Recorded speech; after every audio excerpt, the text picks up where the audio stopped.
Hello बच्चों, मेरा नाम है हार्दिक। आज हम पढ़ते हैं क्लास 7th के चैप्टर 2 को, जो कि है फ्रैक्शंस, और उससे रिलेटेड थोड़ी सी थ्योरी हम देखेंगे एक्सरसाइज फर्स्ट के पहले की। ठीक है, एक्सरसाइज सेकंड ए के पहले की। अब देखते हैं क्या है। सबसे पहले हम डिफाइन करते हैं फ्रैक्शन। फ्रैक्शन क्या होता है बेटा? कोई भी नंबर जो a बाई बी के फॉर्म में हो, जिसमें a comma B belongs to natural number हो। क्या हो? a comma B belongs to natural number हो, वो क्या कहलाते हैं? फ्रैक्शन कहलाते हैं। जैसे देखिए 2/3 हो गया, 1/6 हो गया, 7/8 हो गया, 5/3 हो गया। ये सारे के सारे क्या है? फ्रैक्शन है, क्योंकि इसमें न्यूमरेटर और डिनोमिनेटर दो के दोनों क्या है? नेचुरल नंबर है। ठीक है। ऐसे ही पहला आता है हमारा क्या? Decimal fraction. Decimal fraction. ठीक। अब ऐसे सारे फ्रैक्शन जिनको सॉल्व करने पे या सॉल्व करने पे छोड़िए, या सीधे कह दीजिए जिनको सॉल्व करने पे सीधे 1 डिजिट 2 डिजिट या 3 डिजिट पे क्या लग जाए? डेसिमल लग जाए, वही कहलाते हैं डेसिमल फ्रैक्शन। और ऐसे डेसिमल शिफ्टिंग के लिए हमें ये ज़रूरी है बेटा, नेसेसरी कंडीशन है कि उसके डिनोमिनेटर में या तो 10 हो, या 100 हो, या 1000 हो, या 10 का मल्टीपल हो। ऐसे ही आगे मतलब 1000 के बाद भी आगे बढ़ता चला जाए, जिसमें सिर्फ जीरो ही हो और कुछ हो ना। जैसे देखिए 2/10 हो गया हमारा, तो ये आ जाएगा कितना? 0.2, as it is 1 digit shift हो गया है ना। तो 2/10 हमारा क्या है? डेसिमल फ्रैक्शन है। ऐसे ही हम कह सकते हैं 3/100। ठीक, तो यहाँ हो जाएगा 0.03। यहाँ डेसिमल आ रहा है ना, ऐसे सीधे शिफ्ट हो जा रहा है, इसीलिए इसे डेसिमल फ्रैक्शन कहते हैं। ठीक है, यहाँ पे 100 आ गया। ऐसे ही हम लिख सकते हैं 5/1000, तो ये भी हो जाएगा 0.005। ठीक, तो इन सब के लास्ट में डिनोमिनेटर में क्या है? 10 है, 100 है, 1000 है, और ऐसे ही ढेर सारे और भी आ सकते हैं, है ना। ठीक, तो ये सारे के सारे जो फ्रैक्शन है वो क्या कहलाएंगे? डेसिमल फ्रैक्शन कहलाएंगे, जिसमें डिनोमिनेटर हमारा 10, 100, 1000 डॉट डॉट डॉट एटसेट्रा। ठीक, सेकंड वाला जो है हमारा क्या होगा? Vulgar fraction. Vulgar fraction. ठीक, अब वल्गर फ्रैक्शन क्या होगा बेटा? डिनोमिनेटर में 10, 100, 1000, 1,00,000, 10,000, इन सब के अलावा कुछ भी होना चाहिए, लेकिन ये नहीं होना चाहिए। डिनोमिनेटर हमारा क्या होना चाहिए? होल नंबर होना चाहिए। क्या होना चाहिए? Whole number. हमारा डिनोमिनेटर होना चाहिए W, होल नंबर।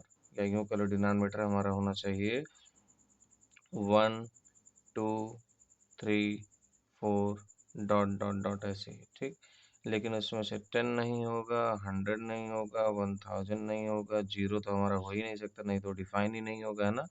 ये तो फ्रैक्शन का कंडीशन ही है ना। क्यों डिफाइन नहीं होगा? क्यों नहीं होगा? क्योंकि बी हमारा जीरो नहीं हो सकता है। A comma B belongs to natural number है। ठीक, तो ऐसे ही देखते हैं हम वल्गर फ्रैक्शन के कुछ एग्जांपल। जैसे देखिए 2/3 हो गया हमारा, 5/6 हो गया, 7/8 हो गया, 3/11 हो गया। तो इसमें जो डिनोमिनेटर है हमारा, वो ना तो 10 है, ना 100 है, ना 1000 है। ठीक है, तो ये हो जाएगा हमारा क्या? वल्गर फ्रैक्शन, जिसमें डिनोमिनेटर एक होल नंबर हो, लेकिन 10, 100, 1000 डॉट डॉट डॉट etc नहीं होना चाहिए। ठीक, थर्ड क्या है हमारा बेटा? Proper fraction. Proper fraction. अब ये फ्रैक्शन के जो टाइप्स हैं, इन्हें जानना बहुत ज़रूरी होता है। लोगों के बेसिक्स नहीं क्लियर होते हैं कौन किस टाइप का फ्रैक्शन है, इसीलिए मैं सोचा कि लाओ थोड़ा सा इसे बता देता हूँ। ठीक, अब प्रॉपर फ्रैक्शन में क्या होगा बेटे? ऐसे फ्रैक्शन जिसमें न्यूमरेटर डिनोमिनेटर से क्या हो? लेस देन हो। मतलब न्यूमरेटर हमारा छोटा होगा, डिनोमिनेटर हमारा बड़ा होगा। जैसे देखिए यहाँ पे मैंने लिखा है 2/3, इसमें 3 बड़ा है, 2 छोटा है, 6 बड़ा है, 5 छोटा है, 8 बड़ा है, 7 छोटा है, 11 बड़ा है, 3 छोटा है ना। तो ऐसे सारे फ्रैक्शन जिसमें डिनोमिनेटर हमारा बड़ा हो, लेकिन न्यूमरेटर छोटा है, तो वो फ्रैक्शन कहलाएंगे प्रॉपर फ्रैक्शन। ठीक है, ऐसे ही बात कर लेते हैं हम इम्प्रॉपर फ्रैक्शन का। इम्प्रॉपर फ्रैक्शन हमारा हो जाएगा क्या? इसमें इसका अपोजिट होगा। न्यूमरेटर ग्रेटर देन और इक्वल होना चाहिए किससे? डिनोमिनेटर से। न्यूमरेटर हमारा इन ग्रेटर देन होना चाहिए या इक्वल होना चाहिए। मतलब या तो वो डिनोमिनेटर से बड़ा होगा, या तो डिनोमिनेटर के इक्वल होगा। ठीक है, तब जाके उस फ्रैक्शन को हम कहेंगे क्या? Improper fraction. जैसे देखिए 10/3 हो गया हमारा। ठीक, 11/4 हो गया। ठीक है, 3/2 हो गया, या यहाँ से 5/3 हो गया। इन सब में जो हमारा न्यूमरेटर है वो डिनोमिनेटर से क्या है? बड़ा है। इक्वल वाला भी देख लेते हैं, 2/2 हो गया, है ना। 5/5 हो गया, ये इक्वल वाला है तो ये भी हमारा क्या हो जाएगा, इम्प्रॉपर फ्रैक्शन हो जाएगा। आगे देखते हैं mixed fraction, expressed as sum of a natural number and a proper fraction. कोई भी फ्रैक्शन जब एक नेचुरल नंबर और एक प्रॉपर फ्रैक्शन के सम के रूप में रिप्रेजेंट किया जाता है तो इसे मिक्स्ड फ्रैक्शन कहते हैं। जैसे देखिए 2 होल 2/3, 2 होल 2/3, अब ये क्या है, इसको सही से ये कहा जाता है 2 + 2/3। जब इसे सॉल्व करोगे तो भी आएगा 3 × 2 = 6 + 2 कितना हो जाएगा 8/3। और यहाँ देखो 3 × 2 = 6 + 2 8/3। इसका मतलब ये दोनों जो चीज़ है वो क्या है, सेम है। क्या है, सेम है। इसको ये कहा जाएगा या इसको ये कहा जा सकता है, लिखा जा सकता है, ठीक। तो यहाँ पे अगर ध्यान से देखेंगे तो ये एक क्या है, नेचुरल नंबर है और ये एक क्या है, प्रॉपर फ्रैक्शन है जिसमें डिनोमिनेटर न्यूमरेटर से बड़ा है, ठीक है। तो sum of a natural number and a proper fraction क्या कहलाएगा, मिक्स्ड फ्रैक्शन कहलाएगा। ऐसे और भी हम लिख सकते हैं 5 होल 3/11 या 6 होल 2/3 या 8 होल 7/13, कुछ भी हो सकता है बेटा वो, बस एक नेचुरल नंबर होना चाहिए और दूसरा हमारा होना चाहिए प्रॉपर फ्रैक्शन, ठीक है। अब क्या हो जाएगा आगे देखते हैं, एक इम्पॉर्टेंट पॉइंट है हमारा, if the numerator and denominator of a fraction are both multiplied by the same non zero number then its value is not change, ठीक। अब ये बहुत ज़रूरी चीज़ है बेटे, कोई भी फ्रैक्शन हो, दुनिया का कोई भी फ्रैक्शन हो, ठीक है, उसके न्यूमरेटर और डिनोमिनेटर में अगर हम सेम नंबर से मल्टीप्लाई करते हैं तो उस न्यूमरेटर तो उस फ्रैक्शन का जो वैल्यू है वो चेंज नहीं होगा। जैसे देखिए यहाँ पे 2/3 है, इसमें हम चाहे 4 से मल्टीप्लाई कर दें दोनों तरफ, ऊपर नीचे, 4 × 2 = 8 हो जाएगा, 4 × 3 = 12 हो जाएगा। जो वैल्यू इसकी आएगी 2/3 की, वही वैल्यू 8/12 की भी आएगी, ठीक है। ऐसे ही हमारा है, मान लीजिए यहाँ पे 5/7, ऊपर नीचे मैंने 3 से मल्टीप्लाई कर दिया, 5 × 3 = हो गया हमारा 15, 7 × 3 = हो गया हमारा 21, ठीक।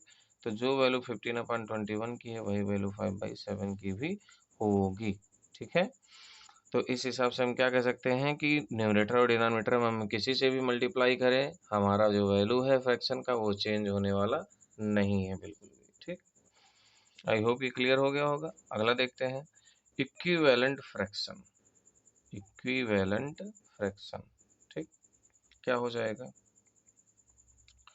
अच्छा, इसमें ध्यान दिया जाए थोड़ा सा, मल्टीप्लाइंग और dividing by A same number two it's numerator and denominator, ठीक। अगर हम मल्टीप्लाई कर दें सेम नंबर से, किससे कर दें, सेम नंबर से मल्टीप्लाई कर दें या सेम नंबर से डिवाइड कर दें, किसे, न्यूमरेटर और डिनोमिनेटर को, तो जो बचेगा हमारा फ्रैक्शन वो क्या होगा, इक्विवेलेंट फ्रैक्शन होगा। कैसे होगा देखते हैं ध्यान से। अभी भी मैंने लिखा जैसे 2/3 हो गया, अपन कर देते हैं 5 से मल्टीप्लाई कर देते हैं ऊपर नीचे, तो हो जाएगा 5 × 2 = 10 और 5 × 3 = 15, ठीक। तो 10/15 और 2/3 इक्विवेलेंट है ना। ऐसे ही 2/3 में ही हम कर देते हैं 6 से, तो ये हो जाएगा 6 × 2 = 12, 6 × 3 = 18। तो 2/3, 10/15, 12/18 ये सारे के सारे क्या होंगे, इक्विवेलेंट होंगे, वैल्यू इनका चेंज नहीं होगा। ऐसे मान लो दे दिया है कहीं 12/18 मान लो दे दिया है, तो हम ऊपर नीचे क्या कर सकते हैं, 6 से डिवाइड कर सकते हैं, तो 12/6 और 18/6 क्या आ जाएगा, 6 × 2 = 12, 6 × 3 = 18, 2/3 आ गया। तो हम चाहे डिवाइड करें सेम नंबर से न्यूमरेटर और डिनोमिनेटर को, चाहे मल्टीप्लाई करें सेम नंबर से दोनों में, तो हमें जो फ्रैक्शन मिलेगा बेटा वो सारे फ्रैक्शंस क्या कहलाते हैं, इक्विवेलेंट फ्रैक्शन कहलाते हैं, ठीक है। आगे देखते हैं हम लाइक फ्रैक्शन क्या होता है। अभी किसी से भी पूछ लिया जाए तो वो जनरली बता नहीं पाएंगे लाइक अनलाइक क्या होता है फ्रैक्शन। वैसे तो टर्म हो सकता है जानते हो वो कि लाइक टर्म किसे कहते हैं, अनलाइक टर्म किसे कहते हैं, अलजेब्रिक एक्सप्रेशन में, है ना। लेकिन ऐसे फ्रैक्शन के मामले में उन्हें नहीं पता, तो हम बताते हैं आज। Having same denominator but different numerator, जो की पॉइंट्स है मैंने यहाँ पे लिख दिया, नोट कर दिया, अगर आप चाहो तो यही नोट करके याद भी कर सकते हो। इसके अलावा एक्सरसाइज 2A के पहले कोई थ्योरी इंपॉर्टेंट नहीं है, ये बहुत ज़्यादा इंपॉर्टेंट है। कुछ मैंने छोड़ दिया है, जैसे प्रॉपर्टीज़ थी जो, क्लोजर प्रॉपर्टीज, एसोसिएटिव, कम्यूटेटिव, ये सब तो बहुत बेसिक होती है, उससे कुछ दिक्कत नहीं हो, समझ जाओगे आप लोग। तो यहाँ देखते हैं लाइक फ्रैक्शन क्या होगा। Having same denominator but different numerator. अगर डिनोमिनेटर हमारा सेम है और न्यूमरेटर अलग अलग है तो हम उन सारे फ्रैक्शंस को कहेंगे लाइक फ्रैक्शन। ठीक है, डिनोमिनेटर सेम होना चाहिए। जैसे देखिए 2/7, 3/7, 1/7, 11/7 और यहाँ पे 5/7, यहाँ 9/7, ये सारे के सारे क्या हैं, लाइक फ्रैक्शन है, because they contain same denominator, they have same denominator. Okay, that's why we are saying them like fraction. ऐसे ही हम क्या बोल सकते हैं बेटा, 2/13 यहाँ पे हो जाएगा 12/13, यहाँ पे हो जाएगा 17/13, यहाँ पे हो जाएगा 8/13। इन सब में 13 13 13 है, तो ये हो जाएगा हमारा क्या, लाइक फ्रैक्शन। ऐसे ही अनलाइक फ्रैक्शन करते हैं बेटा। हैविंग डिफरेंट डिनोमिनेटर, या न्यूमरेटर से मतलब ही नहीं है क्या है क्या नहीं है। ठीक है, लाइक फ्रैक्शन में मतलब था क्योंकि वहाँ पे न्यूमरेटर डिफरेंट होना चाहिए, लेकिन अनलाइक में न्यूमरेटर कुछ भी हो, डजेंट मैटर, बस हमारा डिनोमिनेटर क्या होना चाहिए, अलग होना चाहिए। जैसे देखिए 2/3, 2/5, 2/6, 2/7, 2/11, इन सब में हमारा डिफरेंट नहीं है, नहीं, इन सब में हमारा जो डिनोमिनेटर है वो डिफरेंट है और न्यूमरेटर डिफरेंट नहीं है, मैंने लिख दिया ऐसे। तो ये सारे के सारे कैसे होंगे, डिनोमिनेटर डिफरेंट होने की वजह से ये क्या होंगे, अनलाइक फ्रैक्शन होंगे। कैसे फ्रैक्शन होंगे, अनलाइक फ्रैक्शन होंगे। ठीक है, यहाँ पे न्यूमरेटर मैंने सेम कर दिया स्पेशल केस के रूप में ताकि आपको समझ में आए। इसी की जगह हम अलग भी कर सकते हैं, जैसे देखो 5/3, 7/11, 8/13, यहाँ से हो जाएगा 3/17। ये सारे के सारे क्या हैं, डिनोमिनेटर भी डिफरेंट है इसमें और न्यूमरेटर भी डिफरेंट है, तब भी ये क्या होंगे, अनलाइक फ्रैक्शन होंगे। ठीक, आगे एक छोटा सा पॉइंट बचता है बेटा, इररिड्यूसिबल फॉर्म। अब इररिड्यूसिबल फॉर्म या लोवेस्ट फॉर्म इसे कहा जाता है, इररिड्यूसिबल फ्रैक्शन को। ठीक है, इसमें क्या है बेटा, ये उसी की तरह जैसे हम रैशनल नंबर के स्टैंडर्ड फॉर्म को पढ़ते थे वैसे ही है ये, कि कोई भी फ्रैक्शन जो भी a बाई बी के फॉर्म में लिखा गया है, अगर उसका कोई भी कॉमन डिवाइजर ना हो न्यूमरेटर और डिनोमिनेटर का, या यूँ कह लो कि a और b का जो एचसीएफ है वो 1 हो, तो कहलाएगा वो इररिड्यूसिबल या लोवेस्ट फॉर्म में अपने, है ना, फ्रैक्शन वो कहलाएगा। मतलब जो जितना कटे न्यूमरेटर और डिनोमिनेटर में काटते चले जाओ, एक भी डिवाइजर नहीं बचना चाहिए, ऐसे काटते चले जाओ कि वो फर्दर और डिवाइड ना हो। जैसे देखा जाता है, यहाँ पे देता हूँ मैं 12/60। क्या लिख देता हूँ, 12/60। तो क्या 12/60 अपने इरेड्यूसिबल फॉर्म में नहीं, इसका कॉमन डिवाइजर ढेर सारे हैं, 2 भी है, 4 भी है, 12 भी है। ठीक है, ढेर सारे हैं ऐसे हमारे, 3 भी है। तो हम चाहते हैं इसका कोई कॉमन डिवाइजर ना बचे, तो क्या करेंगे, 12 से 60 को कट कर देंगे, 5 टाइम्स जाएगा तो आ गया 1/5। अब क्या ये आगे डिवाइड होगा, नहीं होगा। ठीक है, तो जितना कट सके उतना काट दो, बाकी जो बचे वही हमारा क्या हो जाएगा, इररिड्यूसिबल फॉर्म। ठीक, आगे हम कंपेयर करते हैं बेटा, क्या करते हैं, कंपेयर करते हैं फ्रैक्शंस का। फ्रैक्शन को कंपेयर करना बहुत ईजी है। अगर a बाई बी और c बाई डी लिखा है, ठीक है, तो इन दोनों को आपस में मल्टीप्लाई कर लो, इन दोनों को आपस में मल्टीप्लाई कर लो। ठीक, a को d से, b को c से, डायगोनली मल्टीप्लाई करना है हमें। कैसा मल्टीप्लाई करना है, डायगोनली मल्टीप्लाई, तिर्यक गुणा करना है। ठीक, विकर्ता गुणा। तो a को d से किया, b को c से किया multiply, a multiplied by d हो गया और यहाँ पे हो गया bc।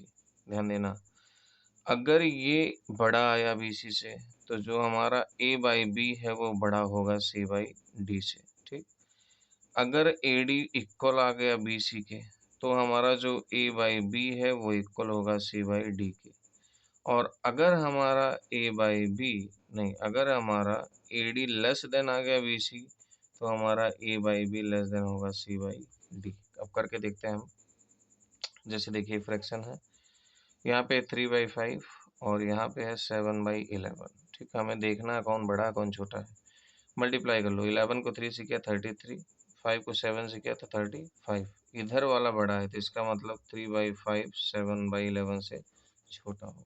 समझ गए, ऐसे ही हमारा हो जाएगा बेटा कौन सा, ऐसे हम सोच सकते हैं कुछ भी, 2/3 ले लो यहाँ पे, और यहाँ पे 5/13 ले लो, मल्टीप्लाई करो जल्दी से।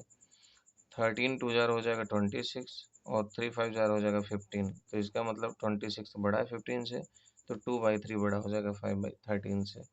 ऐसे ही हम बहुत इजीली कर सकते हैं। इसके अलावा अगर हम 2/3 लिए हैं और यहाँ पे ले लिए हैं हम कितना 12/18, कितना ले लिए हैं 12/18, मल्टीप्लाई कर लो ज़रा। 18 को 2 से किया मल्टीप्लाई तो आ गया 36, 3 को 12 से किया मल्टीप्लाई तो आ गया 36, दोनों इक्वल है तो इसका मतलब 2/3 इक्वल होगा 12/18 के। बस ये इरेड्यूसिबल फॉर्म है 12/18 का, ठीक है। तो यहीं तक हमारा ये थ्योरी था पार्ट बेटा। अगर आपको अच्छा लगा तो लाइक करें इस वीडियो को, मेरे चैनल को सब्सक्राइब करें और ढेर सारे अपने फ्रेंड्स के पास शेयर करें ताकि वो अपने बेसिक्स क्लियर कर सकें। Thank you.